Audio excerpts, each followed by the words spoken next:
to introduce themselves individually, or should you wish for me to do so? Okay, I will do so.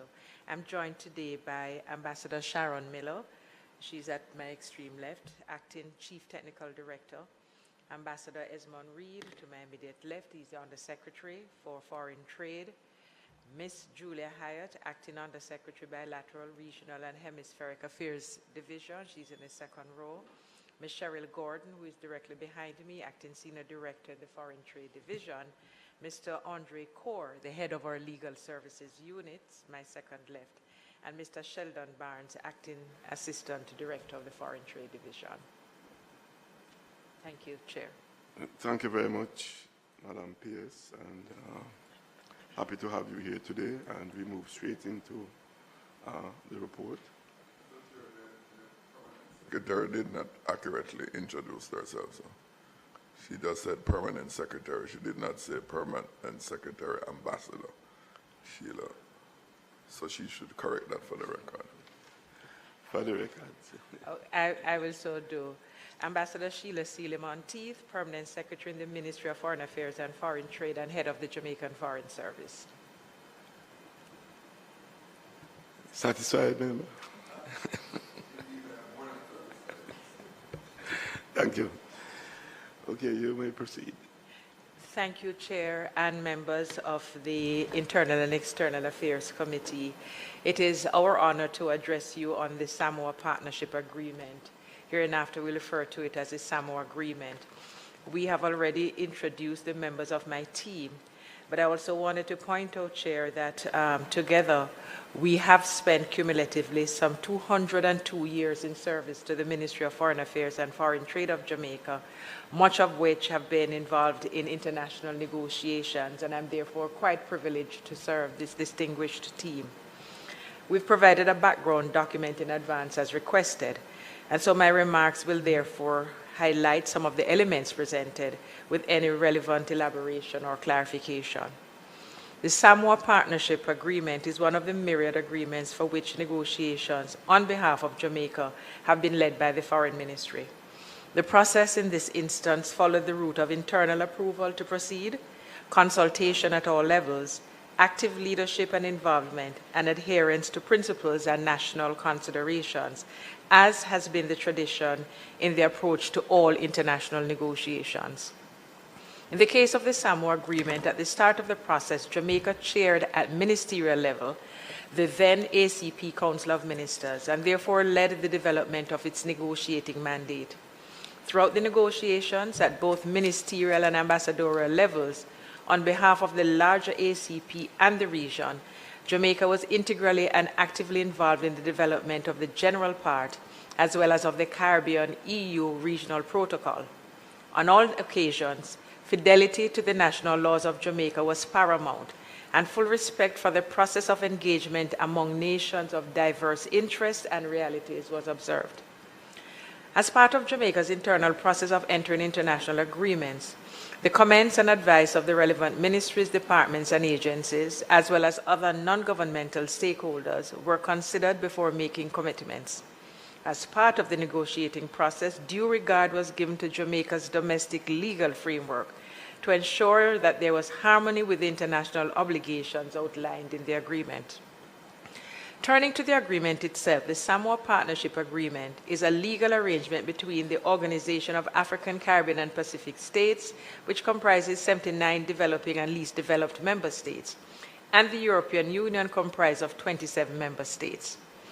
Jamaica has been a member of the OACPS since its origins in 1975 as a group of African, Caribbean, and Pacific states, then called the ACP Group, under the Georgetown Agreement, to negotiate a trading relationship with European countries, then the European Economic Community. From what was principally a trade agreement under 4 Lomé Conventions, then a development cooperation modality under the Cotonou Partnership Agreement, now furthered into a full-blown partnership arrangement under the Samoa Agreement, the relations between the two sets of countries have proceeded for well over 4 decades. As a beneficiary, Jamaica has received critical development support from the European Union over this period, fostering a relationship which has become increasingly aligned with the priorities of the government, now grounded in Vision 2030. It bears mentioning that no social policy imposition was ever made by the EU pursuant to the Cotonou or any previous trading arrangement, and there's no reason to believe that this would be the case in the case of Samoa, given the emphasis on the principle of partnership. Negotiations on the Samoa Agreement began in September 2018. The chief negotiator on behalf of the OACPS was His Excellency Dr. Robert Doucet of the Republic of Togo on the ACP side, OACPS side. On the 20th of July, 2023, approximately 2.5 years later, after the agreement was initialed, EU member states received the necessary approval to proceed with its signing, which took place on 15th November 2023 in Samoa. Some states opted to sign the agreement in advance. Others, like Jamaica, which were completing domestic processes, utilized the post-signing facility. Jamaica became a signatory to the Samoa Agreement on the 14th of December 2023 and deposited an interpretive declaration to the agreement at the time of signing. The Samoa Agreement is being provisionally applied since 1st of January this year, as further legal procedures are required before it can enter fully into force. I should point out that provisional application means that signatories are able to participate in the development programs. For non-signatories, they are unable to do so until after such period following their signature or ratification taking effect. As is the case with most international agreements, the Samoa Agreement is subject to ratification, and in this case by at least 53 member states of the OACPS. Accordingly, it will enter into force on the first day of the second month following the date on which the EU and its member states and at least 2/3 of the OACPS member states have completed their respective internal procedures for that purpose and deposited their instruments expressing their consent to be bound with the General Secretariat of the Council of the European Union, which is the depository of the agreement. An OACPS member which has not signed and ratified the agreement within the time limits may become a party by way of accession until such time as they become a party. With respect to the current state of signature of the agreement, all 27 EU member states pre-signed the agreement in Brussels. Given that not all OACPS member states signed in Samoa, it was agreed that signing would be facilitated in Brussels until the 15th of May this year. On the 27th of March 2024, St. Lucia became the latest OACPS member state to sign, and as at the 2nd of April, 69 of 79 OACPS member states have become signatories to the agreement. Only 2 CARICOM countries are among them. Mr. Chairman, in view of the provisional application of the Samoa Agreement commencing on 1st of January this year, the EU has notified the OACPS members of the parts of the agreement that shall be provisionally applied. Consequently, there are some mandates at the level of the OACPS as well as the Council of Ministers of CARIFORUM that may be impacted by these developments. For example, countries not signatory to the Samoa Agreement will no longer be part of the partnership and will not be able to participate in the OACPS activities or programs, including of support for justice sector and climate change. Jamaica, for example, actively attends and participates in the OACPS Parliamentary Assembly and the OACPS EU Regional and Joint Parliamentary Assemblies. And I pause here to note that 2 members of your committee are at this point to be considered former members and current members of the institutional framework in terms of the parliamentary representation of the OACPS. The first session under the Samoa Agreement was held in Luanda, Angola from the 17th to the 21st of February, and it will be recalled that the Caribbean group elected Mr. Heroy Clark, MP, Deputy Speaker of the House of Representatives, as co-president of the Caribbean EU Regional Parliamentary Assembly during its 64th session. Member states not signatory to the Samoa Agreement were not able to participate in this meeting of the Joint Parliamentary Assembly. Permit me, Mr. Chairman, to speak a little on the attributes of the agreement itself. The Samoa Agreement is aimed at modernizing the framework to guide political and economic cooperation and will form part of the overarching legal framework for partnership between the 79 member states of the OACPS and the 27-member European Union for the next 20 years. It targets generating mutually beneficial outcomes on common and intersecting interests and in accordance with the parties' shared values. The parties have agreed that the accord shall contribute to achieving the United Nations Sustainable Development Goals and the Paris Agreement adopted under the United Nations Framework Convention on Climate Change as overarching frameworks guiding the partnership. The agreement consists of a general part, 3 regional protocols, and annexes. The general part and the 3 regional protocols, the African Protocol, the Caribbean Protocol, and the Pacific Protocol, all cover several strategic priorities. The agreement also establishes an international and institutional framework to monitor implementation. Specifically, the parties have agreed to establish institutions at the level of the members of the OACPS and the EU. The parties have also agreed to establish as joint institutions for each of the regional protocols a Council of Ministers, a joint committee, and a parliamentary assembly. Key areas of cooperation in the Caribbean EU Regional Protocol include fighting against the devastating effects of climate change with a special attention to small island states, advancing economic transformation and diversification, focusing on key sectors such as the blue economy and connectivity, as well as new sources of growth, promoting comprehensive citizen security strategies, governance, including financial governance, and increasing investment in human and social development. The agreement is expected to impact over 1.5 billion people worldwide, the largest of its kind. It has the potential to tackle the most pressing challenges that each region faces specifically, using the modality of strengthened cooperation among them. The commitment to strengthening their cooperation in multilateral fora, already being pursued in areas such as climate change, was a significant advance in the Samoa Agreement. The agreement has also institutionalized engagement with stakeholders. Mr. Chairman, over the course of the negotiations, issues of particular interest to some countries emerged with differing levels of support. This was consistent with positions advocated by groups and individual countries in international negotiations on development agreements since the early 2000s on issues related to the environment, human settlements, population, financing for development, and social development, among others. Some of the most controversial matters, a recurring theme in such negotiations, relate to issues of sexuality, abortion, and the rights of particular groups of persons.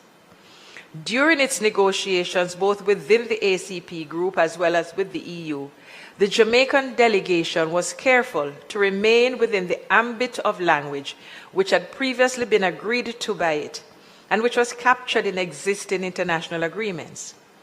Given the heightened interest in the positions which it had thus reaffirmed, the assurance is given that the defense of the national position was an important feature of the delegation's approach.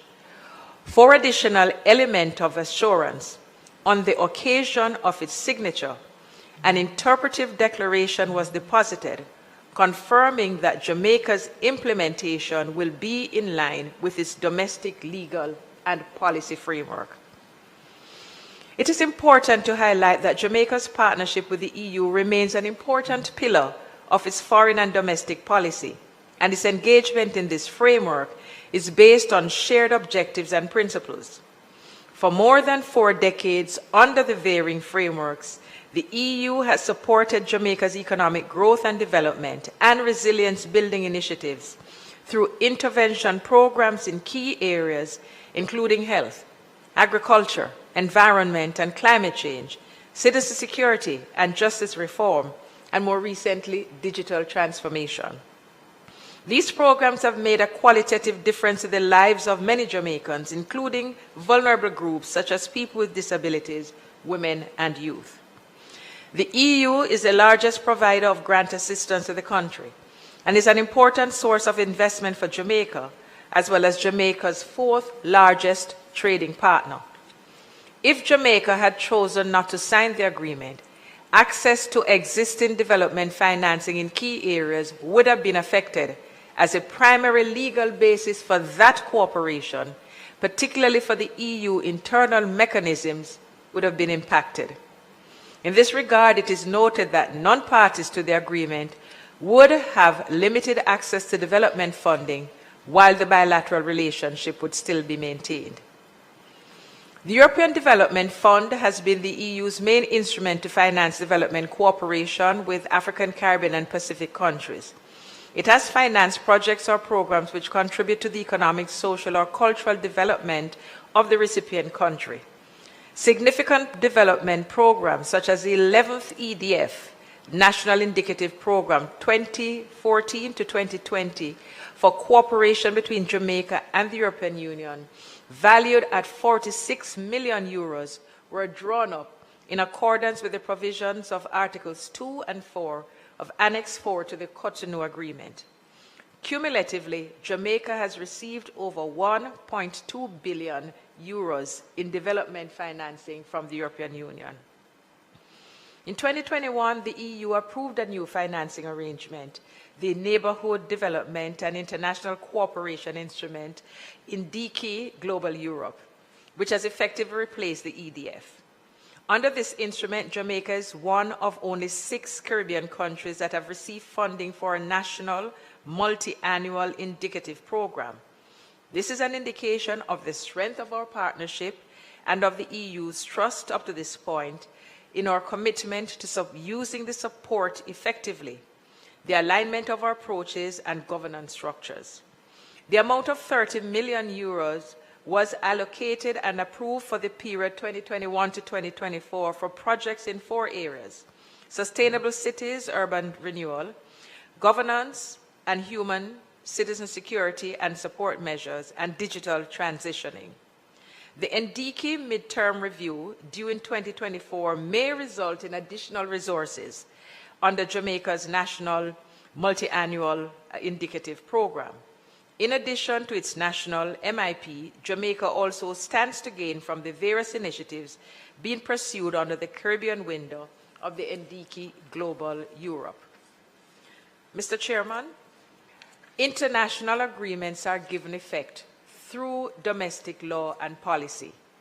While Jamaica commits to cooperation on issues of joint importance, it continues to maintain sovereignty in its decision-making. Collaboration on issues of joint importance is a feature that was also present in the Cotonou Agreement. Mechanisms such as the joint OACPS-EU Council provides a forum to discuss and agree joint actions as appropriate. An example of this joint action would be in respect of climate change. The provisions of the agreement outline its commitments to partnership and shared values. For example, Article 1(4) of the agreement notes that, quote, partnership dialogue and action tailored to the specificities of the parties shall constitute the main tools to achieve the objectives of the agreement, unquote. Further, Article 1(5) provides that this, quote, agreement shall facilitate the parties' adoption of common positions on the world stage, reinforcing partnerships to promote multilateralism, unquote. Importantly, the article outlines that the parties agree that the objectives of the partnership dialogue shall be to exchange information, foster mutual understanding, and facilitate the establishment of agreed priorities and shared agendas at the national, regional, and international levels. We anticipate that the essential elements, that is, respect for human rights, democratic principles, the rule of law, and non-proliferation of weapons of mass destruction, and the fundamental element, that is, good governance, of the new OACPS-EU agreement will be on the agenda of the political dialogue to be undertaken at all levels with the EU. Jamaica's participation in the dialogue will continue to be informed and guided by its domestic, legal, and policy mandates. As it relates to fundamental freedoms, it is noted that these will not be undermined by the agreement. Subject to the exceptions and conditions it identifies, Section 13(2) of the Constitution limits the ability of Parliament or any organ of the state to act in a manner that would infringe on the rights enumerated. Jamaica therefore intends to implement the agreement consistent with its laws. So as I close, Chairman and members of the committee, I trust that this introduction, which complements the written submission, has been helpful in sharing information with the committee on this important development in the relations with the European Union. We are now at your disposal for any question or comments. I thank you. Thank you very much, Madam PS. I think your report was quite comprehensive, and I believe that it will allow us to release you very early, minimizing the questions that may be asked. But before I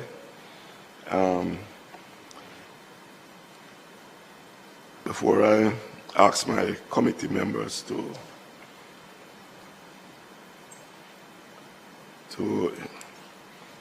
raise any questions or observations, I just want to ask one question. I don't know if I overheard, but you mentioned the issue of various timelines in which the various countries were allowed to, whether to do preliminary signing and so on. But I don't think I hear from you as to at what point did Jamaica sign the agreement. Thank you, Chair. We signed on the 23rd of December. The 23rd?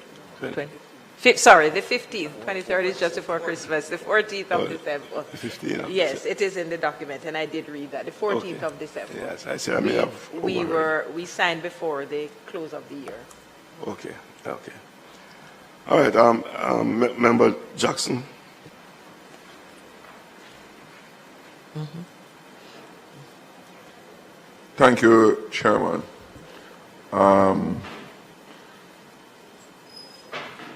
Chairman, you told the PS that she could leave here soon. I don't think the Ministry of Finance is in a haste to leave the Parliament at all. So, they're having a whole session, I won't say the whole day, to be here. But like you, Mr. Chairman, I want to thank the PS for giving that summary report. And indeed, it is a summary and not the full report with all the pertinent details therein. And I would want to ask Mr. Is the full signed agreement on the internet? It is available. Yes, it is. It's available now? Yes, it is. I tried it some time ago and I had a little difficulty. I can share a copy with you. I'll be grateful for that. Not at all. But to put a little context to it, but before I proceed, I want the committee to extend its congratulations to our colleague member on the committee who have ascended to the co-chairmanship of the partnership.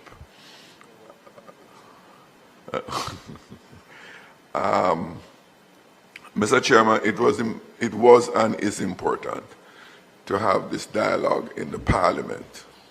Because the truth is, in your comment you mentioned about 2 members who have served, and that I happen to have been one of them at some journey in my life. And one of the ongoing shortcomings, not just now but before, is that though you have a parliamentary assembly, throughout the ACP, less so with the EU, there have not been much dialogue in the constituent parliaments and much of the proceedings in the assembly, the joint assembly, and within the context of the agreement, both at the ministerial level and at the parliamentary level. It's something that we have struggled with in order to have the parliament more integrally involved in the provisions and the execution of the agreement. That said, you made the point, P.S., of the genesis of this agreement started from the Lomé Convention, which was essentially a trade agreement, and it has evolved over a period to take on many different facets. And the truth be told is that that was driven more on the European side, who were very reluctant in providing financial support to member countries around issues that they don't necessarily concur with. So there's been a long-standing resistance on the EU side in the broad trade facilitation and the other development assistance program, infrastructure development and budgetary support and all those other financial support. So it has evolved with that agenda driven by that side. And no doubt that has reflected in the Samoa agreement that goes more in the social policy side or social issues, for which, particularly in Europe, those have developed more currency now than before. Against that background, it was more imperative that there was more local discussion, perhaps prior to the signing of the agreement, in order to deal with apprehensions that arise during the negotiating period, because there are many social issues in Europe that many ACP countries, Jamaica included, there is no concurrence, right? And this is one of the things I'd like you to affirm or clarify for me. As I listen to the presentation, I get a sense that the agreement is not a all or none. You know, if you don't agree to implement certain provisions, then there are certain things that you can't participate in, rather than if you don't agree to everything, then you can't participate in anything at all. That was one of the summary conclusions. Correct me if I'm wrong, but that's one of the extrapolations I was coming out of. Whether or not in the overall provision there is, if you don't agree with this, then you don't have to agree with it. If you don't want to implement this provision that is asked for in the agreement. That is one.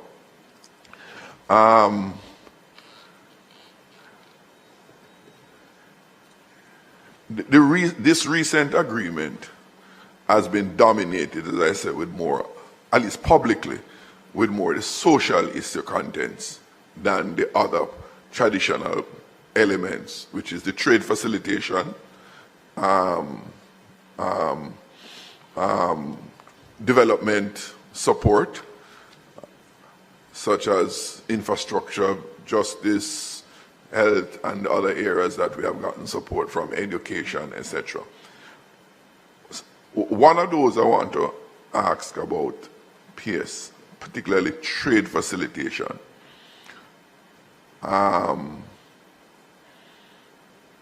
Could you give a sense of any significant development or facilitation over and above what existed in respect to trade, Jamaican products, Jamaican services? For example, one of the areas we're struggling with in the past is in the services and, for example, tourist workers, which we have a developed sector in, being able to participate, get visas to go into European countries to be employed in their industry.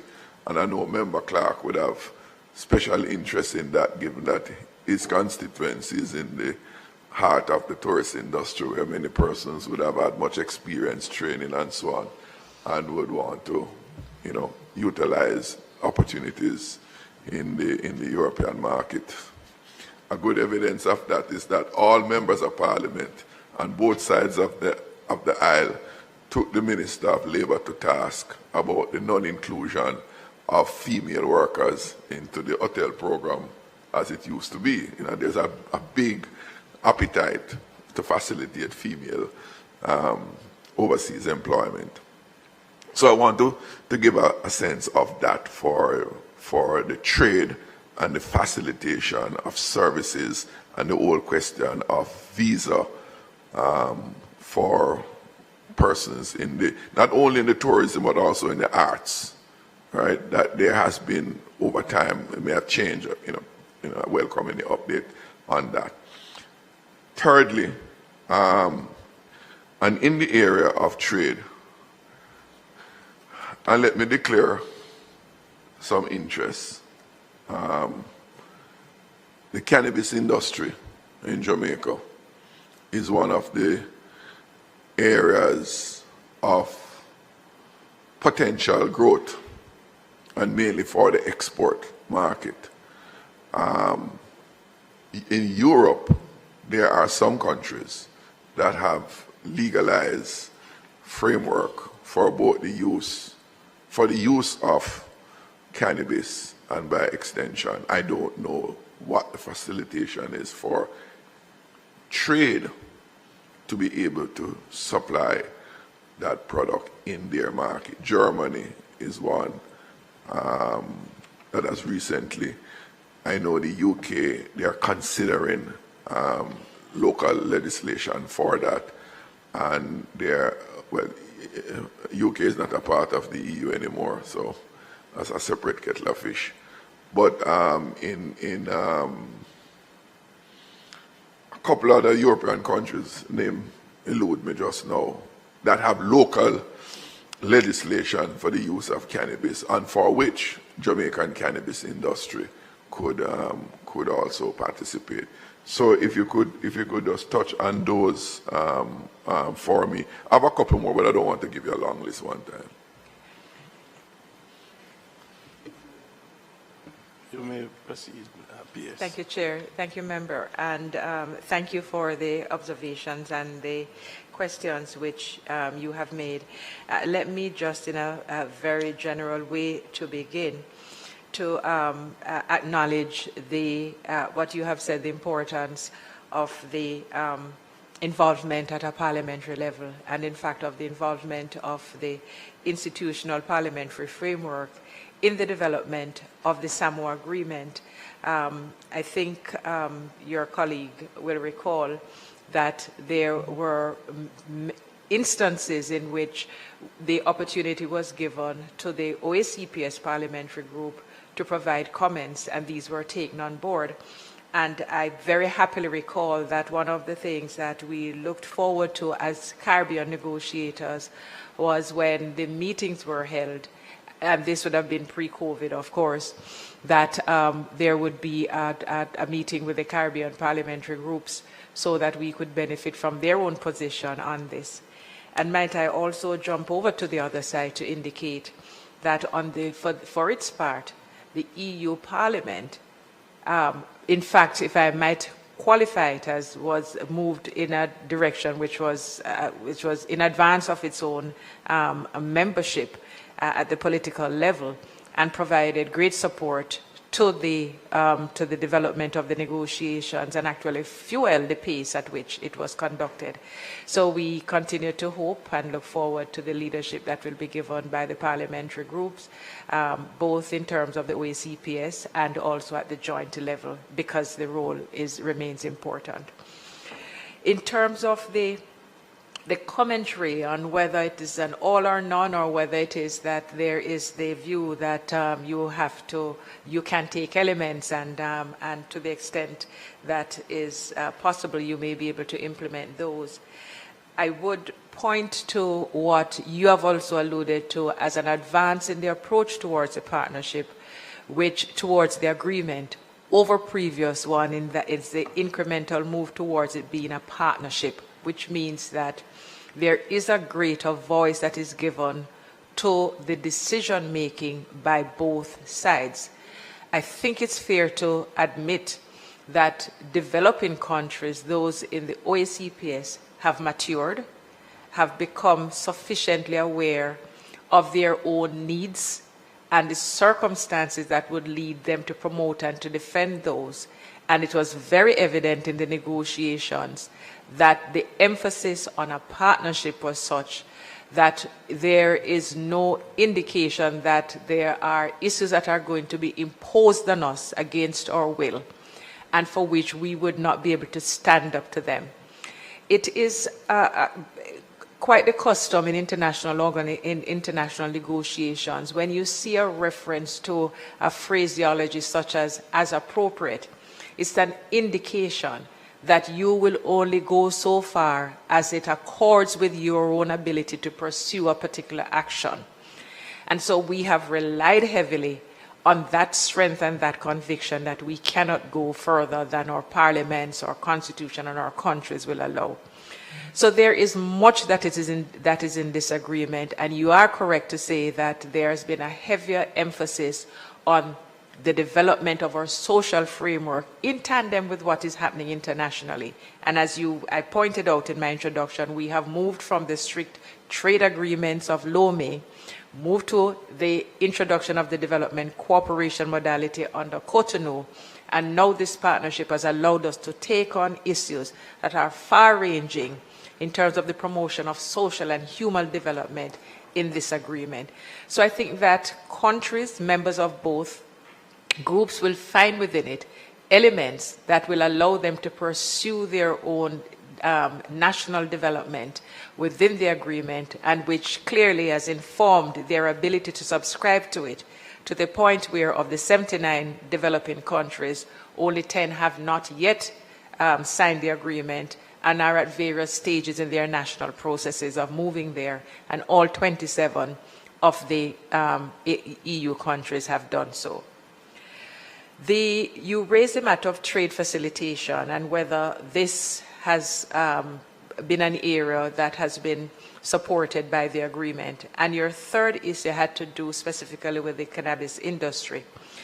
I'm going to ask my colleague, Ambassador Esmond Reid, and I do so with the preface that, as you may recall, the trade facilitation issues in the relationship with the EU, or the relationship between the EU and the OECPS, were carved out and placed under the EPA, the Economic Partnership Arrangements. So you will not find any extensive trade references. There are facilitatory actions, which, because we can't separate seamlessly what happens on the various fronts of our development pursuits. But in terms of what is happening on the trade side, work in progress, and you specifically identified, for example, visas. I'm going to turn to Ambassador Reid and to ask him to comment. Chair, you could facilitate the microphone. Yes, you may proceed, Ambassador. Thank you. Thank you so much, Mr. Chairman, and good morning, members. And thank you, Permanent Secretary. As Permanent Secretary highlighted, indeed, the trade that between the CARIFORUM countries and the EU is governed by the CARIFORUM EU EPA, which was concluded in 2008. And you highlighted some of the areas, especially in the, trade, as you know, is based on dealing in goods and services. So, well, of course, the trade was being undertaken prior to the EPA, as you highlighted in the whole Lomé relationship. And that was largely commodity-based. Of course, it has evolved over time, and we have now new products that are being introduced. And happily, we can say that we have been able, from Jamaica's side, to introduce new items into the trading relationship. We are doing seafood exports into the EU. We are doing various agricultural products, mangoes and things like that. And on the services side, which you highlighted, indeed, you mentioned in the area of the arts, we have a very strong program underway. Many of our musicians have a very active presence in the European market, especially during the summer period. There are so many reggae festivals that are held all over Europe, and so they're very much actively engaged in that. You mentioned tourism, of course. We have been growing the tourism market from the EU, and we have, various European companies who have been participating in that. And you mentioned visas. that is an area which continues to be a point of discussion between us and the EU representatives within the framework of the EU, of the EPA, because there are various bodies. There's a joint council, there's a trade and development committee. There are various bodies that we actively utilize to press for greater access to our services providers to be able to more effectively access the market. Of course, there are various challenges which continue to limit this scope for access. You're talking about things like standards, and you have international standards as well as private standards, which sometimes act as a constraint. But all of these are part of the dialogue and the conversation, which is ensuring that we reflect the concerns and the challenges that we have, so that the European side can be more appreciative of where we want to go. So it remains a very active conversation, and one which we are determined to see more growth and expansion for our stakeholders in accessing the EU market. Thank you. Cannabis. Right. I should address the cannabis question as well. Well, as you know, cannabis is a product which is governed by a plethora of international agreements. And so, based on the existing domestic legislation as well as international agreements, there are prohibitions on the export of this particular product. As you know, we have made strides at the domestic level in terms of making it accessible. So, but in terms of the export side, we are constrained and governed by various international agreements, which so far would not allow for the export. But it remains an international issue. Thank you. Mr. Chair, Ambassador Reid, just to follow up on a couple of points.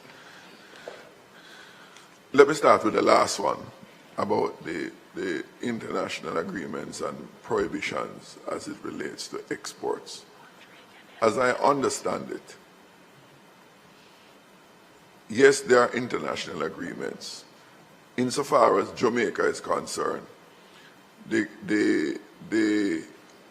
government, I don't know if it's the Ministry of Industry and Commerce or the CLA itself, maintains that, well, we have a regulatory arrangement for the cultivation and sale and use of cannabis in Jamaica. And for the cultivation, standards and so forth, that must be adhered to. Insofar as export is concerned, my understanding is that that is governed and restricted by the receiving country and their local legal framework. That said, my question is, insofar as countries, and I'll just pick on one, Germany, for example, since we're dealing with Europe, that have a local industry, and in the context of our trade, as I understood it, where our commodities in the past entered their market because they are using those products in their market, and the trade development was to enable commodities in other countries, which are formerly colonies of the European Union, to be able to participate in their local market. Hence the duty removal and other entry facilitating provisions, so that commodities from ACP countries can have smoother access and participation in those. That said, Ambassador, insofar as a country like Germany that has local, which they have a legal framework for it, is there any attempt being made for Jamaican cannabis to participate in that local member state of the EU with that commodity which is not legal there? You know, we couldn't try to enter there with an illegal product. Indeed, There are standards. It obtained, for example, in our fisheries industry, conch, right, where we had to pass legislation here in order to ensure that the conch going into the EU meets the standards there. So I'm expecting in a similar way, because they eat conch over there, but they have a local society to protect health-wise, and so they establish phytosanitary regulations that the conch living here must adhere to. It's in a similar fashion. I'm inquiring is that to the extent that cannabis is a consumable product in a country like Germany and others, I think it's, can't remember the other country, Amsterdam. Netherlands. Yes, the Netherlands, where it's legal. Isn't in our interest, within the context of partnership, fair trade because we import their products too, right? And so we want to export ours, that if it is standards, say what the standards are, and next, allow our products to participate in that economy. So I hear you about the international standards and agreement, but they are specific. There are specific laws, regulation in each jurisdiction, and are we or will we seek? Because the truth of the matter, Ambassador, they are not going to open their doors very readily. Sometimes you have to push it. And you have to push it in the context of an agreement, of a partnership which we have. It is within that context that we have to. It's one of the arguable points on an ongoing basis between ACP countries and EU, in that their products can easily come to our country. For example, we're talking about cannabis. We had the other day where a shipment of cannabis came from Canada, right? But yet Jamaican cannabis can't go into Canada because of their local regulations. We don't want any European products to come here freely, and ours can't go there freely. Again, in the context of fair trade and reciprocity in those arrangements. So you speak about trade, international agreements and regulation in a generalized way. I want to bring it more specific. Specific to certain commodity, specific to certain jurisdiction within the EU, because not all of them have local legislation that permits the use of it. So I don't want to go into the generalities. I want to stick with some specificity.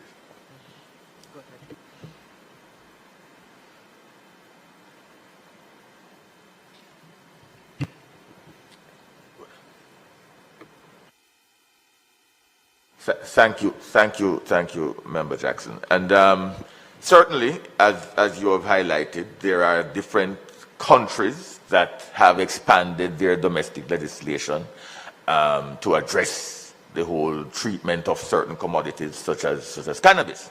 And certainly here in Jamaica, there are specific ministries, departments, and agencies that have, they have the policy responsibility for treating. Of course, we have the Cannabis Licensing Authority, you have the Ministry of Industry, Investment and Commerce, which has the policy. So I know they have been in dialogue with different stakeholders on how to treat with the matter.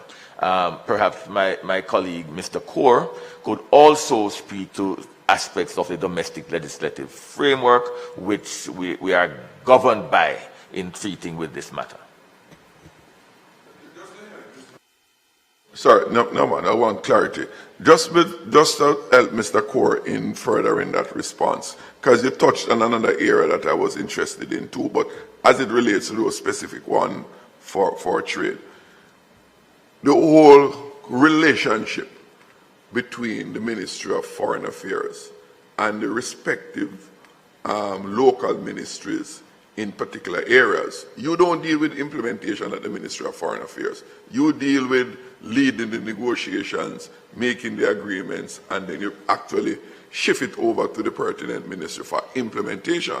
I want to, as Mr. Kaur is about to answer the question, is if he can give an assessment as it relates to trade, the level of utilization in the various areas covered in these agreements. You know, for example, Madam Pierce, you mentioned in the $30 million allocated and approved for the period 21 to 24 of the 30 million digital transformation, sustainable cities, urban, and so forth. To what extent these funding have been utilized in the respective areas?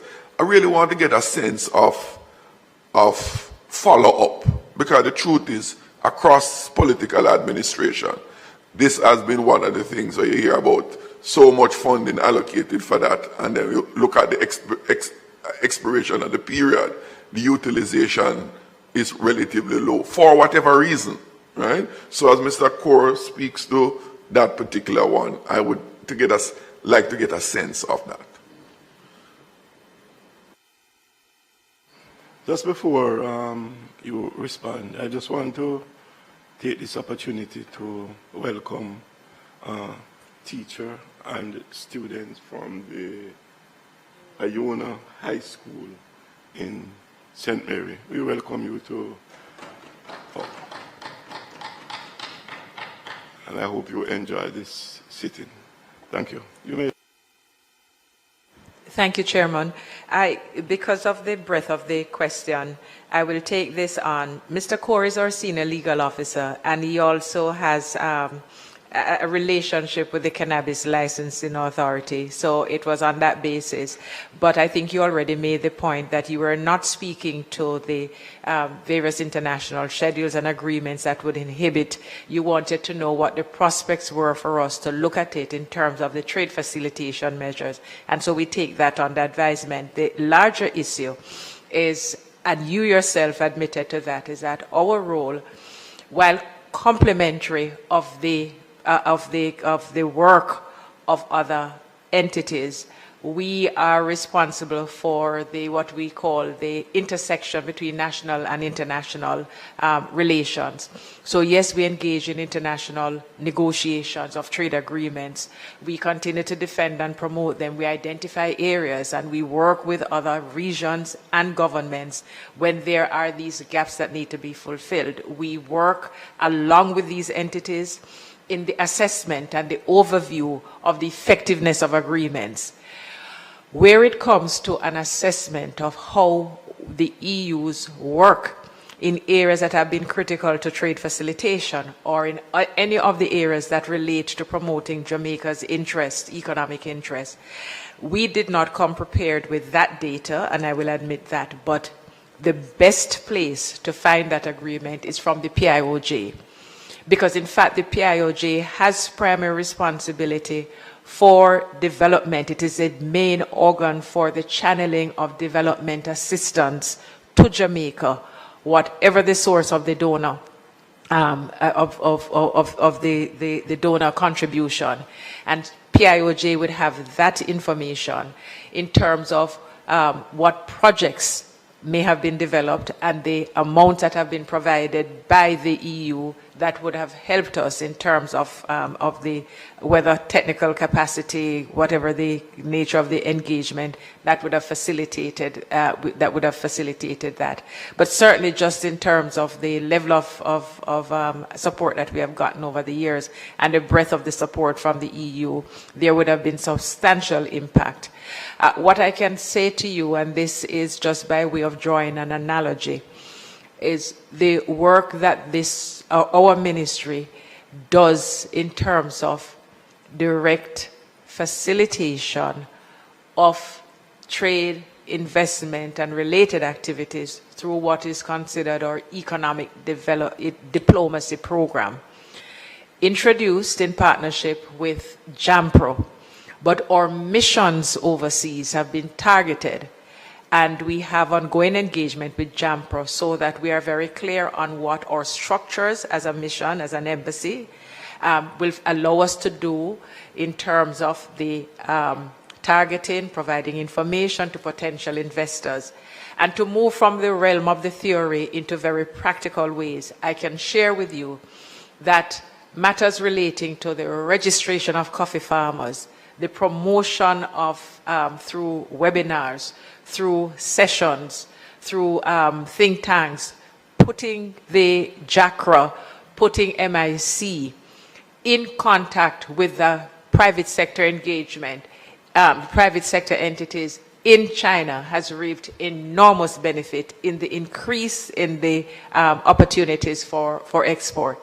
We do that with Japan. In other jurisdictions, we have hosted sessions with the stock exchange. We have done that with other private sector companies here. We have done that with our JIPRO to provide information to external parties who have an interest in investing and in trading. So the Foreign Ministry has a very clear idea of the areas in which it operates. And I'm going to use a word which you use, which is precisely what we do, is we facilitate. And that is very critical to our work and is now embodied in our economic diplomacy program, which is an important area of the pursuits of the ministry.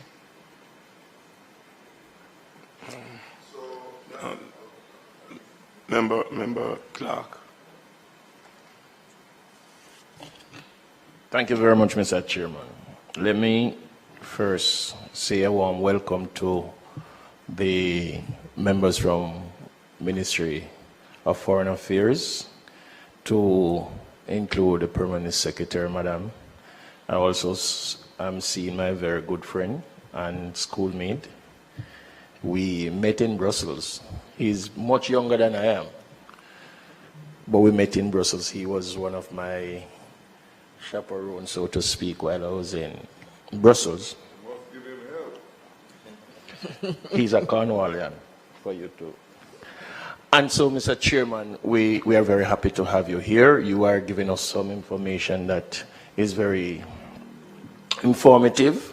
And so we really want the Jamaican public to understand what this Samoa agreement is. And I hope that they will take this little piece and go Google the information. I hope it is on the website, that they won't have any problem in searching and getting the information, Mr. Chairman, because often, well, ever since I've been a member of the OACPS, you have been going off on people from time to time asking, what is it all about? And so it is at this time that I encourage them to read as much. I must also say welcome to the student and staff from the Iona High School in St. Mary, the Member of Parliament, Bobby Montague, Robert Bobby Montague, have always spoken highly of this high school. I hope they will be living up to that expectation. So we welcome you once again. But Mr. Chairman, my colleague has, in his deliberation, has said so many different things that you're unable to really follow. But I just want to make one correction, one clarification.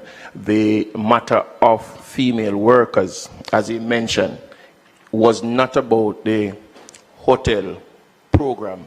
It was about the farm working program that we spoke about as it relates to female not being readily accepted, and not really the hotel, because you do understand that in the hotel sectors, female are more accommodating in the different sphere of the whole work that takes place. But as it relates to the Samoa Agreement, Mr. Chairman, at the OACPS, the Parliamentary Assembly, we have done extensive amount of work, and we are like the backroom workers. You hardly hear of us, but it's really the ministers, the ambassador, and the heads of states that really get the camera. And we understand, we are prepared to do the work. It is for that reason that we spend anywhere between 10 to 12 days on a track, really delving into the situation, hashing it out, and discussing the matter so that it makes it a lot easier for our ministers and heads of states and ambassador to carry on the work as they have done.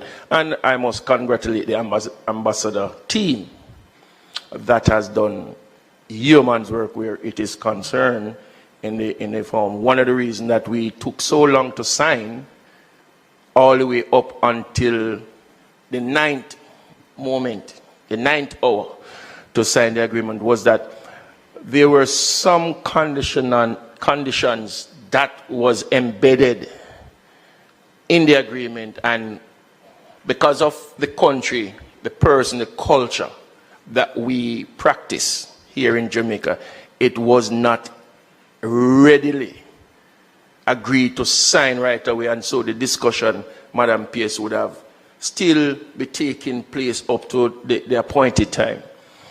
But I am also happy that we have finally signed onto agreement. My colleague did mention about if you don't agree, then you can't sign that, and the PS did clarify the situation.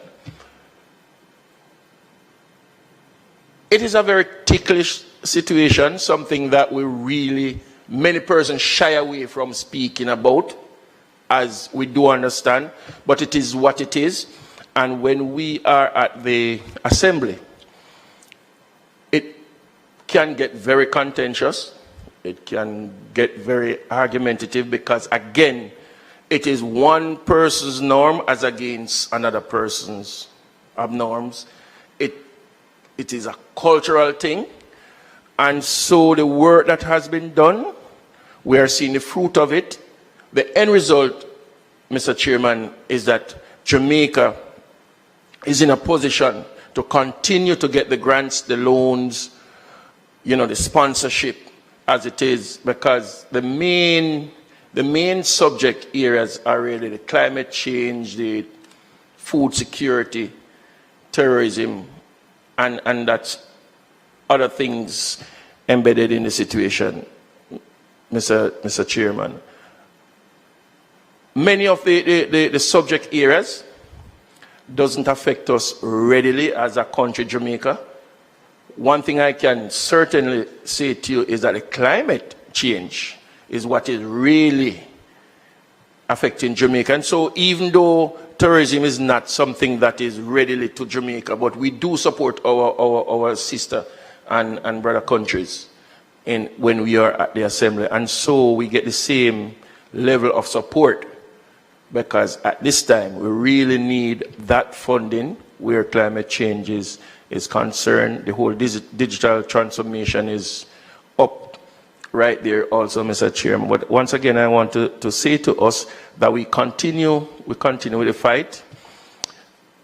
On the other hand of it, Mr. Chairman,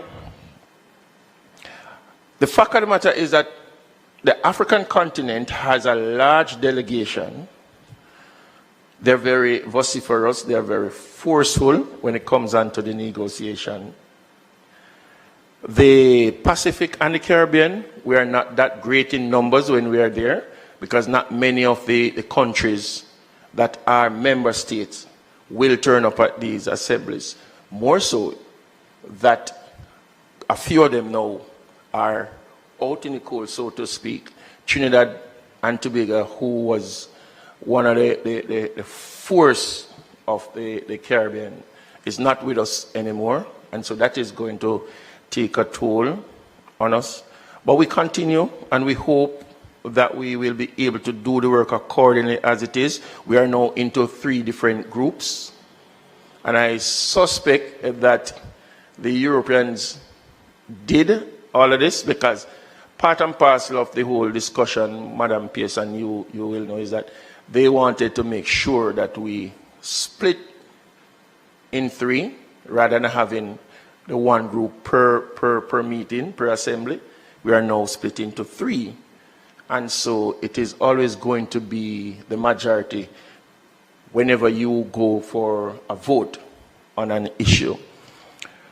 Notwithstanding all of that, at the last assembly in Luanda, Angola, we met as OACP that we will continue to support each other on a topic. And so we will, whatever the subject here, whatever the topic that is placed on the table, we will always discuss before we make a decision going into the EU or with the EU.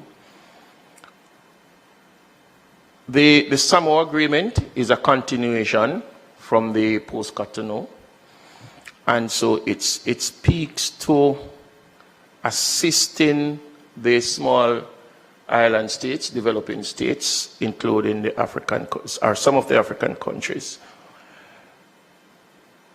Mr. Speaker, there are a lot more that could be said. I doubt if I want to say all of that now. It would take a day or two, but I will yield to the Permanent Secretary, who I think has great knowledge of the situation, and have her speak more on it. Thank you very much, Member Clark. I know that Member Jackson, you wanted to make an observation. Just a few.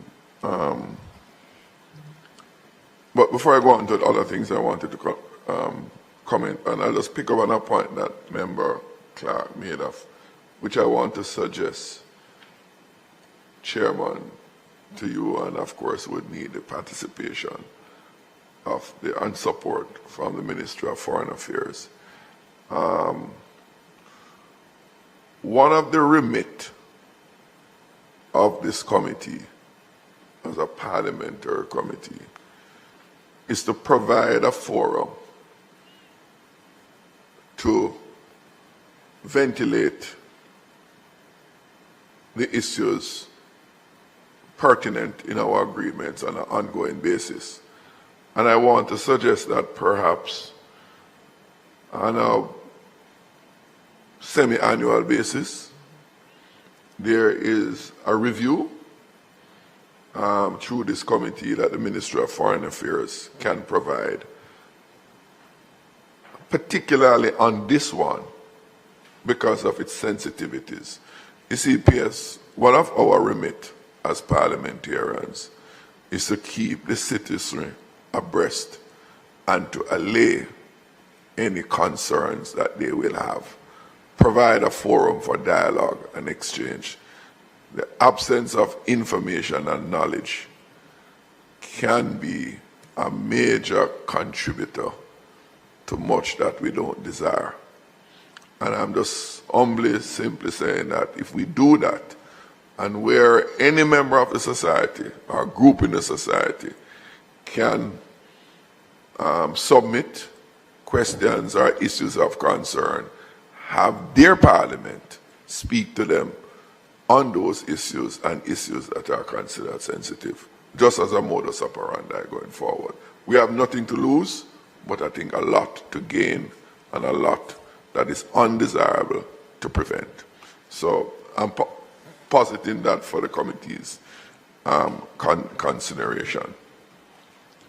You mentioned, Pierce, about the PIOJ's role in basically operationalizing the provisions of the agreement, or leading.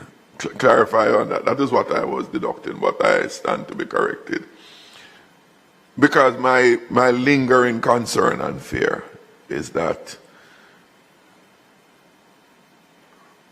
at an earlier time, there are many industry players who are not aware of opportunities that exist in agreements that you meaning your ministry, would have played an integral leading role in bringing about. And there is no point in having a reservoir of water while people are dying of thirst. So it is important that to the extent that these opportunities exist, the relevant industry groupings are aware, and indeed the citizenry as much as is possible. Not perfect, we're not going to get everybody knowing, but we must do our part to make sure that this information is available to them. And lastly, on that point, PS, I know you might be reluctant to want to play this role, but I have to lean on you.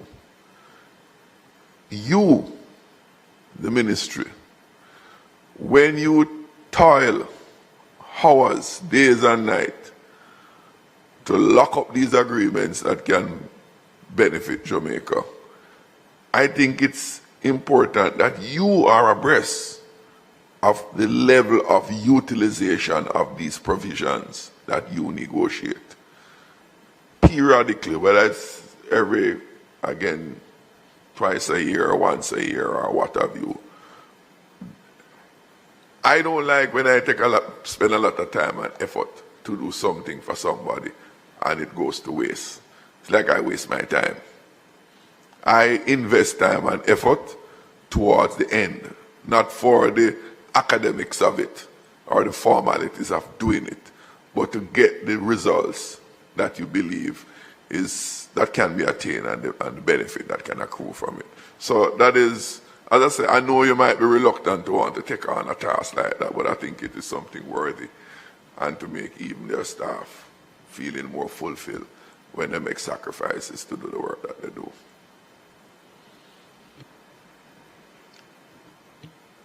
May I, Chair? Member Clark.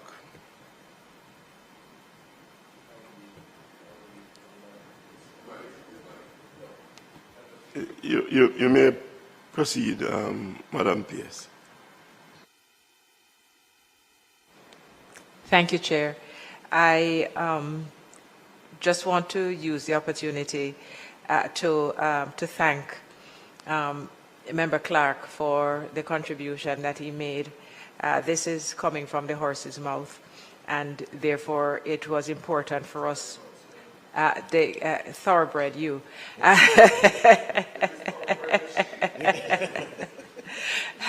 to hear from you, because you were there in the dispensation, as was Member Jackson for Cotonou, and you actually transitioned into the OACPS and the Samoa Agreement. So in fact, you're a pioneer, and I imagine that at some point you'll be able to help us to have a better understanding of the differences, and clearly we hope advances, with one over the other.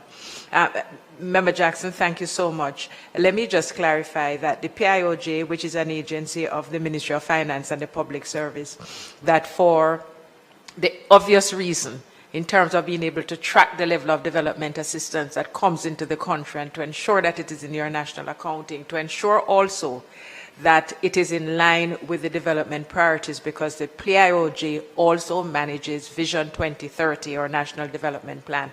So it is quite evident and quite seamless that PIOJ would have a handle on what is coming in from any of our donor communities and how it is being spent, and therefore how it is being managed and handled, and the accounting. For practical, so it's not that it implements, but that it is responsible for overseeing development assistance. It therefore has a very direct relationship in a practical way with the donor, in this case the European Union. And so when there are discussions about the multi-annual indicative framework, as obtains also with the UN, it's a similar situation that takes place. So there would be an understanding that in the distribution of funds and the receiving of funds and how they are actually dispensed, that the PIOJ is off. And in fact, the information we have about the 1.2 billion over the period is information which we secured from the PIOJ and which they would have readily available. I'd also want to mention that just in terms of and I agree with you that information is key, knowledge is key. The entire process of negotiating, being involved in an international agreement, arriving to a point of acceptance, consensus, and then signing, and whatever the process is to make it relevant for Jamaica, involves consultations at all levels. And depending on what the area of interest is, there will be those consultations.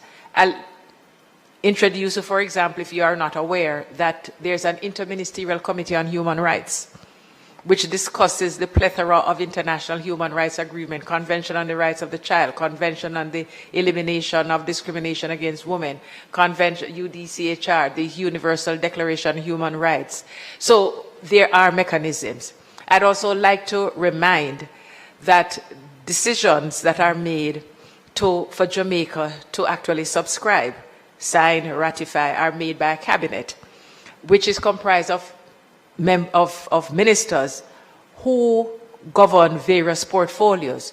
So when there is a project that involves the Ministry of Agriculture that is receiving funding from the EU, it's not information that is available only to the Ministry of Foreign Affairs and Foreign Trade. In fact, the whole matter of the project itself, how it is developed, how it will proceed, and what will be the outcomes would reside with the ministry, with that ministry, let's say Ministry of Agriculture and Fisheries, and the information about the amount that was involved with the EU is available to the Planning Institute of Jamaica. And yes, it's always helpful for us to know. As you will see, whenever there is a donation of some significance, we are involved, we hear, we see, and we know.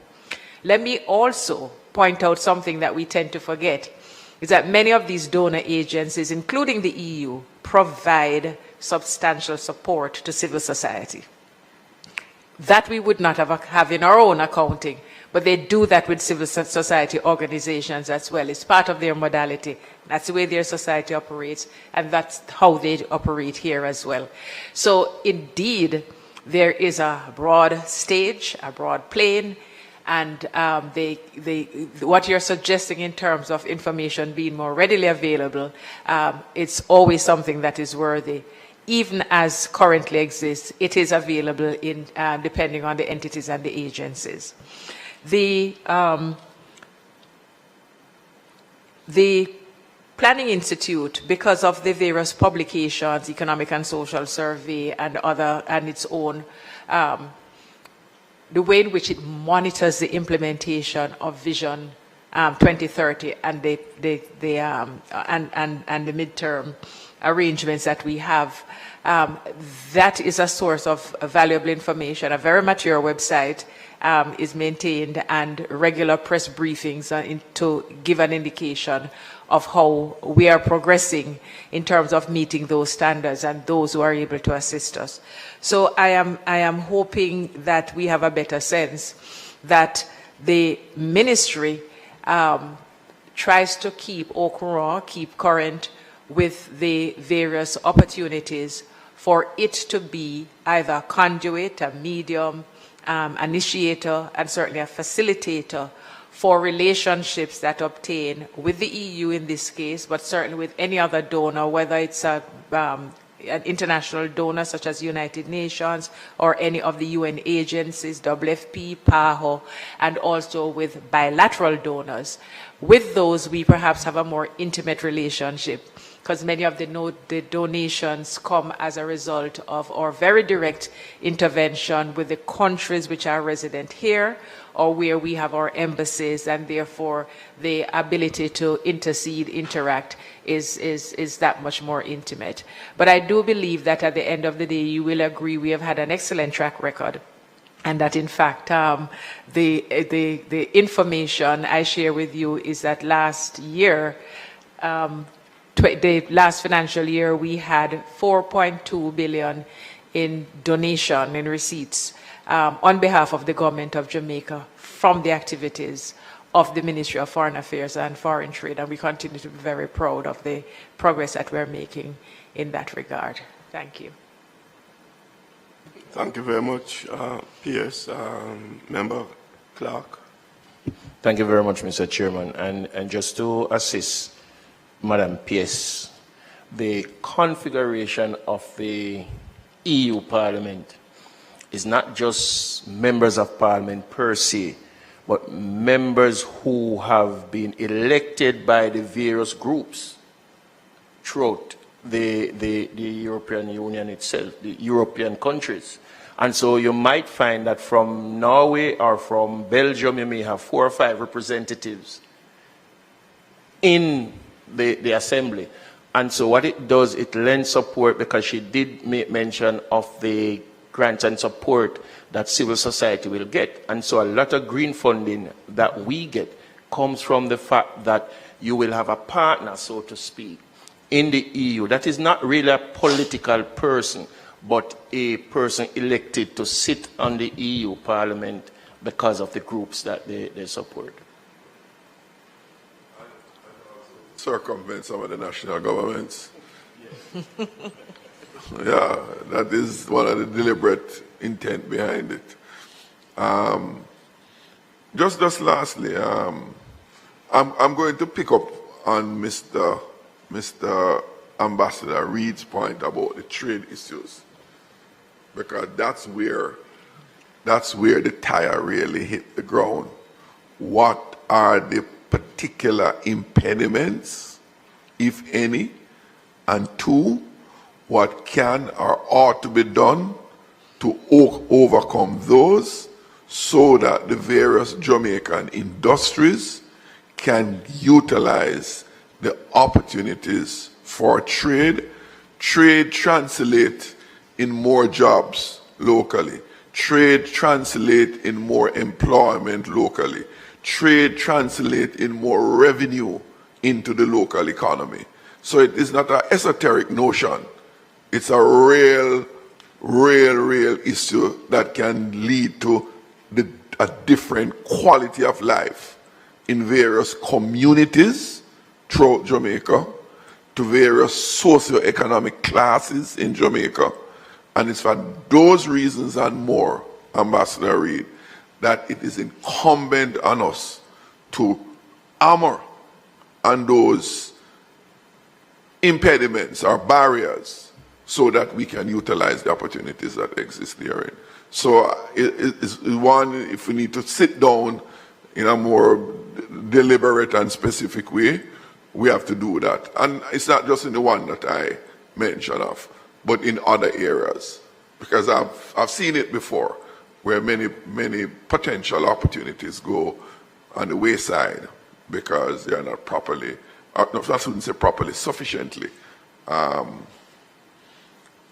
explored or pursued so that the benefits can accrue to us. So I won't deliberate on it here, but I will come back to you in terms of how we can get that going. But before I leave, I just want to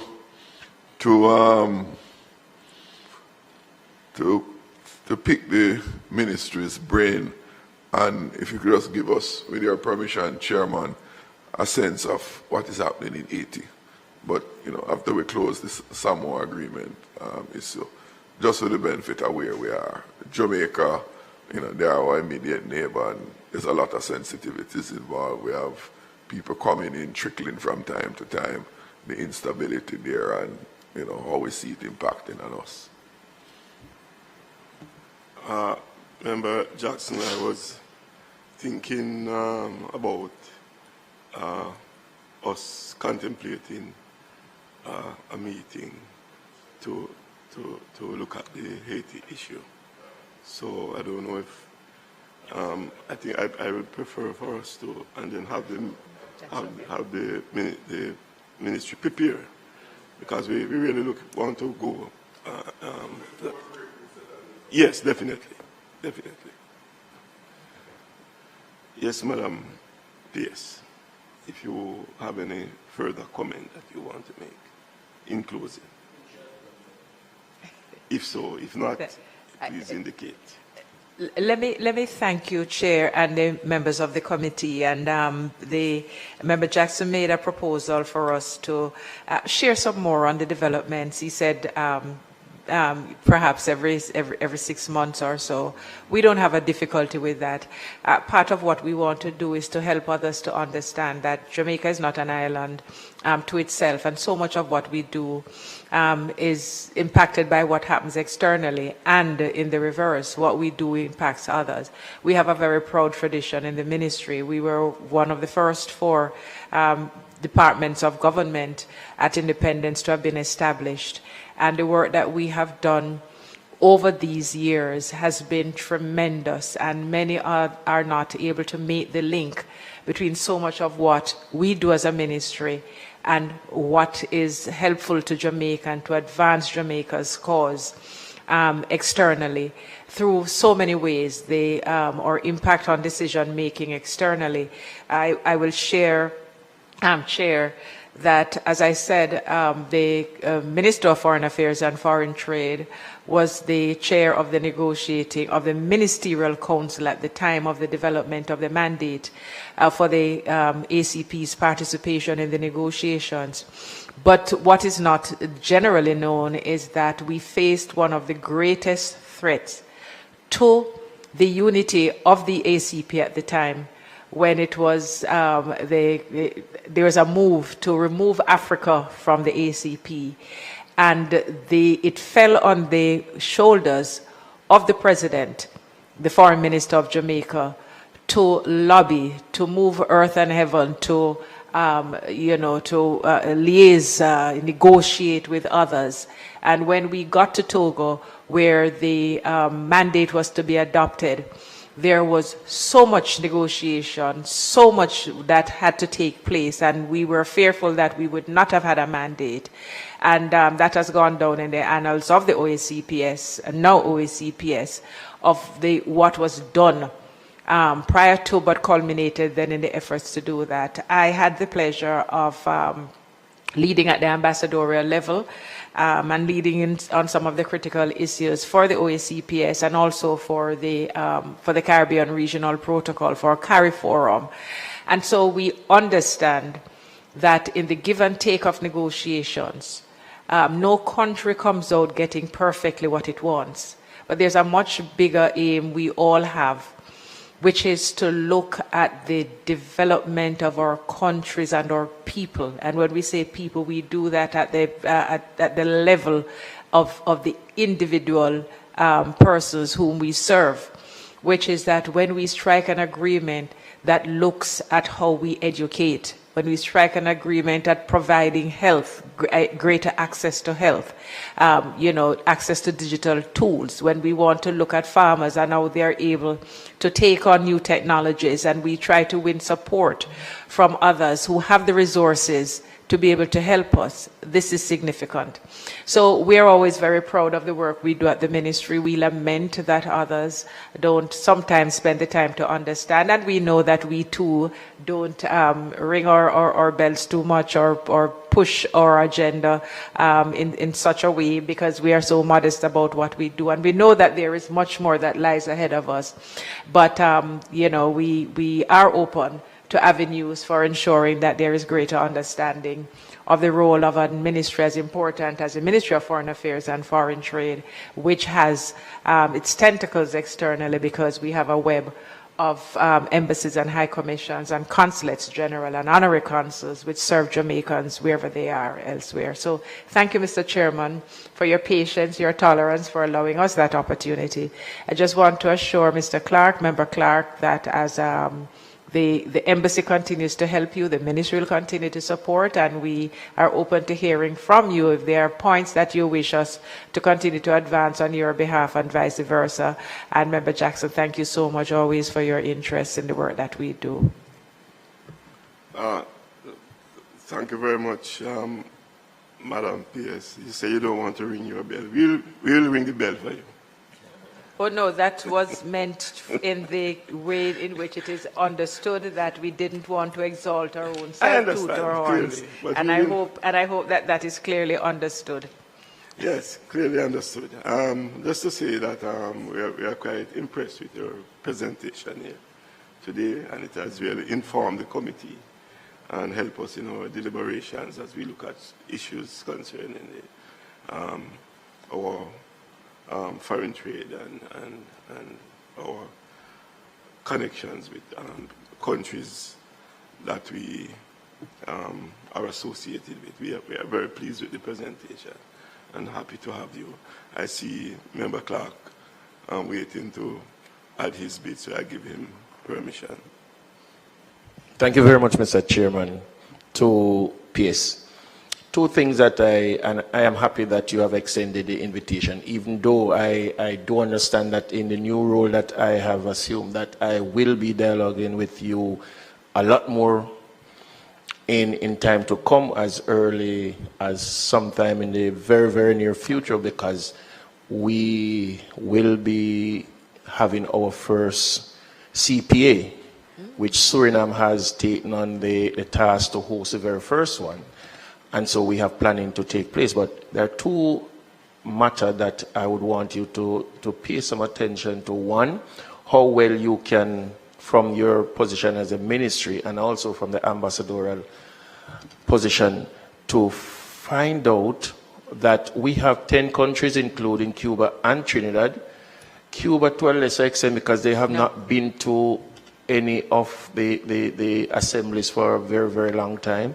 But Trinidad more so, they have not signed. The date has passed for them to sign, and so they are at this point out. What can we do from a country perspective to negotiate and to argue the point to, if they are now ready to sign, if they would be given the chance to be a part, because trust me, Trinidad does play a great role in the whole aspect of it, and it would be a bit disappointed to know that we as a region is carrying on without the input of Trinidad, which is one of the larger island states here.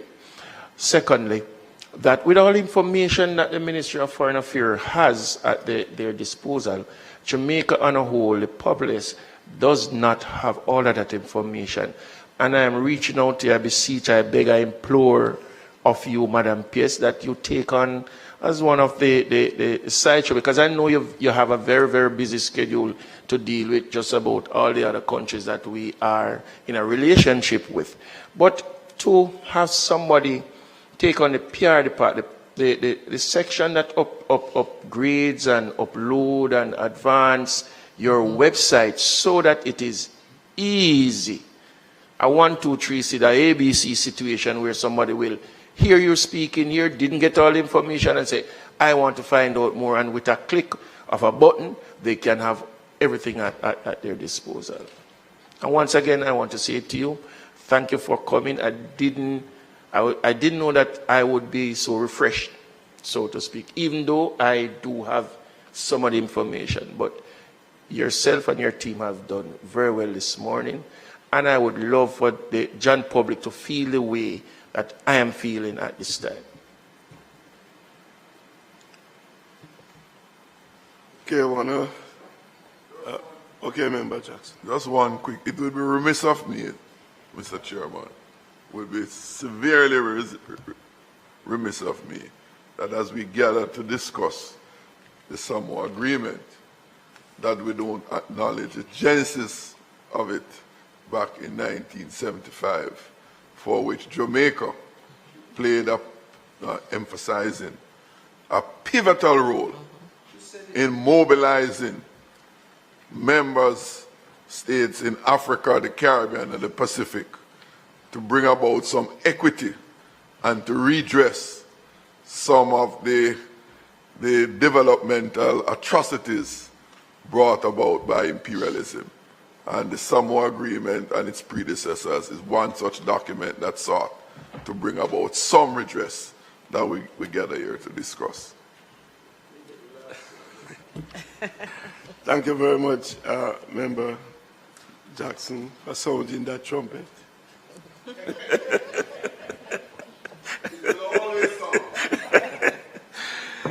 I want to take this opportunity to thank the team from the Ministry of Foreign Affairs and Foreign Trade for your presentation here today.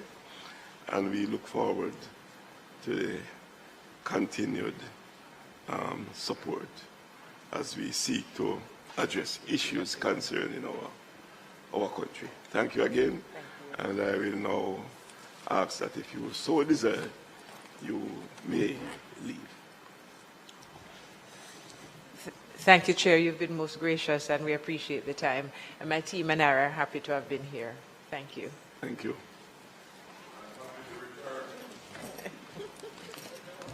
We leave, so we'll continue after you.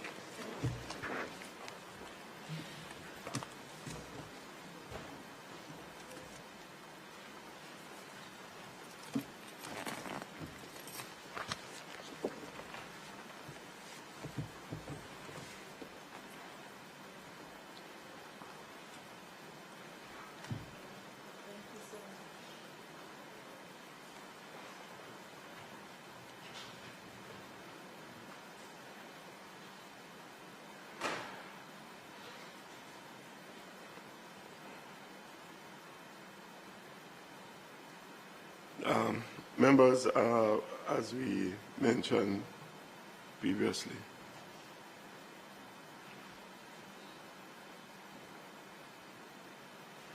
we want to look at the next item, item 8, which is any other business. And well, coming out of the last meeting, we had decided that we're going to look at 80. So could we agree on our next meeting date for that? So that's one thing we could decide on today.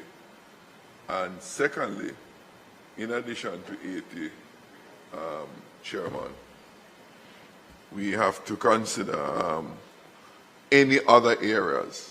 Because as I mentioned in the discussion with Foreign Affairs, one of the role of the committees, the information provided here is not just for the members of the committee, it's for the broader society. And that's why you have parliamentary committees to provide that forum. And not only to talk to them, but also for them to talk to us through submissions that they can make. And in order to have that kind of participation, then we have to plan an itinerary of areas and through the parliament notify the public that they can make submissions, something we do from time to time. Make submissions, and if there's any group or individuals who wish to come to the parliament and make a brief presentation, they can't come and speak forever. The committee, the committee acts on behalf of Parliament. So when you speak to the committee, you're speaking to through the Parliament. No, the committees. Because what we do as committee, we have to submit a report to the full House of Parliament. That's the channel through which the country and the ordinary people can speak to the Parliament. So I think we can do that. We can start with 80, and we can ask, this is public for persons to contact the Parliament and to make submission, and the Parliament to circulate a notice in the newspaper periodically, advising and to allow them to make such submissions. Note to Mr. Chairman that the last time we met was April 11th last year. That's over a year ago. It means that we're not doing our work sufficiently, and we have to fix that up. What we are discussing here now is part of fixing the fixing it. So, right. yes. So we will decide now on a tentative date, seeing that the membership is small. No, I mean the attendance. We could set a tentative date for a discussion on the situation in Haiti. Maybe you want to suggest members. When?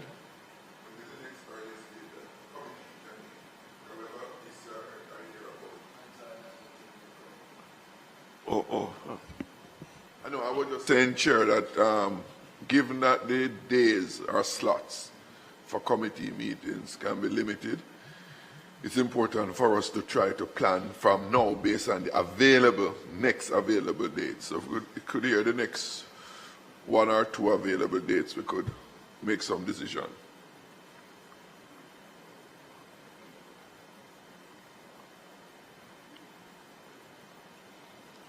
Mr. Chairman, also what my colleague should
We have an available date for Tuesday, the 21st of May.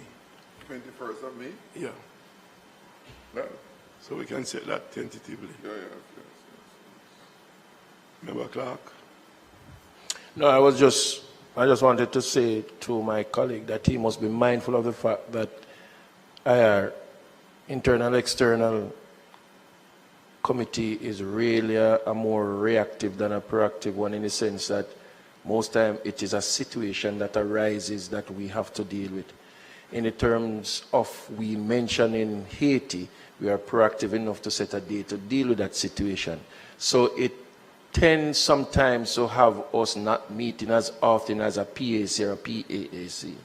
So we just want to bear that in mind. But I do agree with him that Parliament, the website itself, these are committee meetings that can readily, the information that is shared here, can readily be uploaded on parliamentary website for students and Jamaicans on a whole to get the information just the same.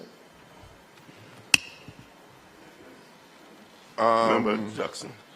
Yeah, I agree in part with what my colleague said, but we have to also keep abreast of some of the things to react to. The date, could you just correct me? The 21st of, is it May? The time? We want to put it normally for the morning because... Morning, okay. Yeah. No, just want to know. Yeah. So we set it tentatively and then we advise the secretary, the clerk will advise the other committee members and also the ministry who we do have to invite back here. So And while we're at it, we can contemplate any other issue that we might want to consider for after the 21st of next month. That's a month away from now, and it's a long time. 21st. So, yeah, well, I think when we round robin with members. We can just, okay, fine. Yeah. All right, I want to take this opportunity to thank our able clerk and thank you as members of the committee for being here today, and we look forward to the continued deliberation and issues concerning this committee. Thank you again for coming. This meeting now stands adjourned.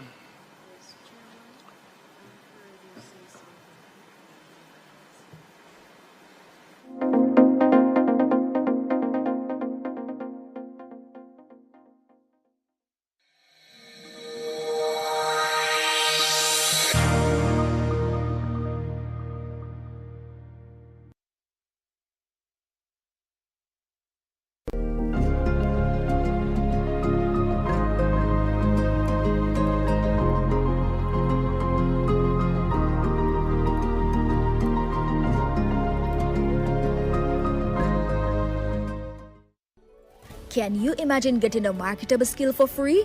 Your government has made it